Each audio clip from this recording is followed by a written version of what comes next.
हदील, वो जो बैरिस्टर रफीक है उनसे बात की? किस लिए? यही कि पापा ने अपनी बिल में सब कुछ राहा का कर दिया। हमारी बेटी के हिस्से में तो कुछ भी नहीं आया और ये फेयर बात तो नहीं है। आसिया, जो कुछ भी मेरा है वो बतूल का है। पापा किसी का हक कैसे मार सकते हैं? वो ऐसा कैसे कर सकते हैं? अरे मैं तुमसे कह रही हूँ ना, ये सारा उसी का किया धरा है। क्या कहना चाह रही हो? किसने तुमसे क्या कहा है? अब तुम्हारी अपनी बेटी तकलीफ में है, टूट फूट गई है वो नजर नहीं आ रहा? मुझे पूरा यकीन है ये सारी साजिश राहा की और जरियून की है। इसीलिए वो निकाह के बाद आई, और आई भी तो अरमान के साथ, ताकि हम जरियून को मासूम समझें और अपनी बेटी का निकाह कर दें उसके साथ। राह का पीछा छोड़ दो आसिया। पहले दिन से उसके पीछे पड़ी हुई हो, अब बस करो। इतनी नफरत क्यों है तुम्हें उससे? मैं उससे नफरत नहीं, इनफैक्ट वो मुझसे नफरत करती है। और कितनी वकालत करोगे उसकी? उसका चेहरा तो वो आ गया है ना सामने। बस बस बस, जाओ यहां से, मुझे अकेला छोड़ दो। क्यों क्यों अकेला छोड़ दूं? बात ना करूं? तो मुझे बात नहीं करनी। तुम यहां से जाओ, मैं यहां सुकून से अकेले बैठना चाहता हूँ। Please leave.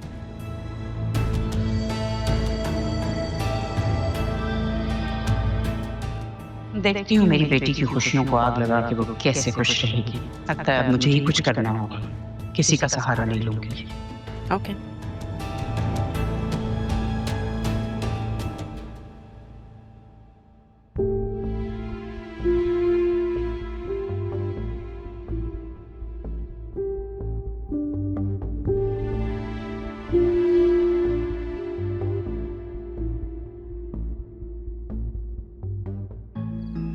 रमीज, याद रखना हमारी नजरें तुम पर ही हैं। जो कहा है वैसा नहीं हुआ तो वापस वहीं जाना होगा। नहीं नहीं, आप जैसा कहेंगे मैं वैसा करने की पूरी कोशिश करूंगा। हमें तुम्हारी कोशिश नहीं, काम चाहिए। देखो रमीज, तुम्हारी बेगम की वजह से तुम्हारा बहुत लिहाज कर रहे हैं, लेकिन जब तक हमारा काम नहीं हो जाता तुम्हारी बेगम हमारी मेहमान है। अरे अरमान साहब, आप बड़े आदमी हैं, ये मर्दों की बातों में आप औरतों को क्यों मेहमान बना रहे हैं? तुमसे जितना कहा तुम उतना करो। ना तुम हमसे मिले ना हमने तुम्हें कुछ कहा, समझे? मैं बस एक बार खालिदा से मिलना। समझे नहीं तुम? ठीक है।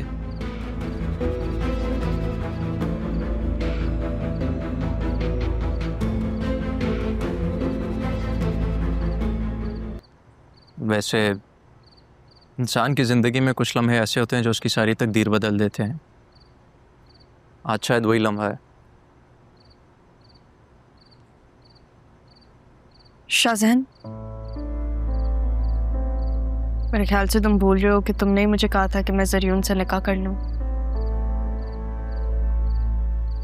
अब तुम मुझे प्रपोज कर रहे हो। हम दोनों जानते हैं कि उसकी हकीकत क्या थी, और एक हकीकत ये भी है कि मैं तुम्हें अपनी ज़िंदगी में चाहता हूँ, हमेशा के लिए। मैं हूं तुम्हारी जिंदगी में,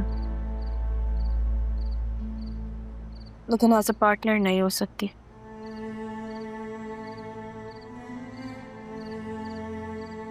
मेरी जिंदगी में अभी बहुत मुश्किल वक्त गुजरा है।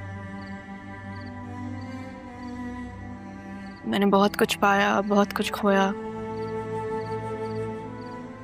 और उसमें तुम्हारी एक बेलौस दोस्ती भी थी।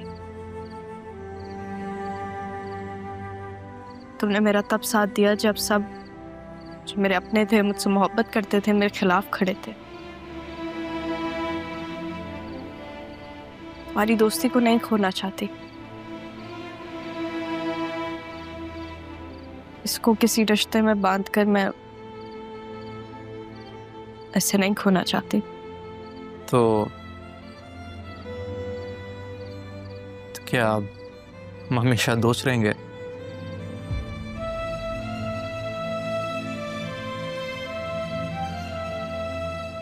तुम अपनी पहली मोहब्बत को कभी नहीं भूल सकते ना, इसलिए तुम मुझे यहाँ लेकर आए हो जहाँ पे तुमने उसे प्रपोज किया था, है ना?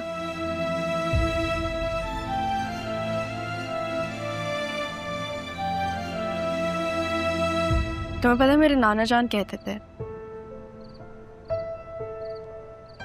कि आपका एक अच्छा दोस्त वो होता है जो कभी ना बदले, बुरे वक्त में आपका साथ दे, ना कि बदल जाए। तुम मेरे वो दोस्त हो। ये दोस्ती मेरे लिए बहुत जरूरी है, मेरे लिए बहुत अहम है। मैं इसे नहीं खोना चाहती। वो अरमान सिकंदर है ना?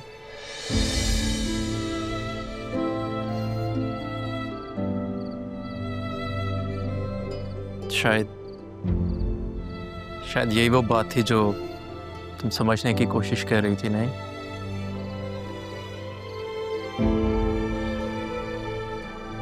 तुम्हें पता है मैंने बचपन से जिसको पसंद किया वो मेरा मुखालिफ बन के मेरे सामने खड़ा था। पर असल में तो वो मेरा सहारा था।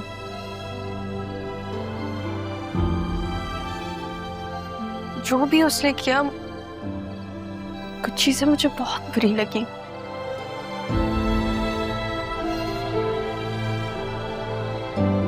लेकिन वो मेरे हक में बेहतर थी। वो सिर्फ नाना जान के एहसानात निभा रहा था। शायद इसलिए वो बतूल से शादी कर रहा है।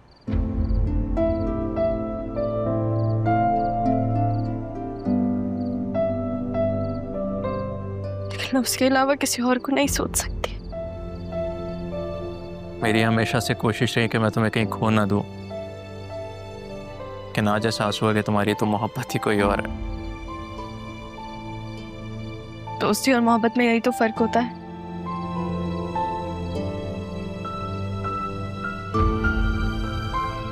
मोहब्बत दिल की ढाल बन जाती है और दोस्ती दिल का सहारा।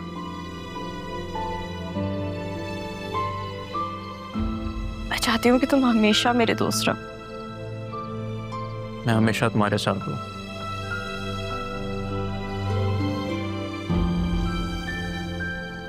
लेकिन एक वादा करो। क्या? कि तुम जब भी अपनी मोहब्बत से मूव ऑन करोगी तुम मुझे कंसिडर करोगी। प्रॉमिस? जब वो वक्त आए तो मुझे याद दिला देना।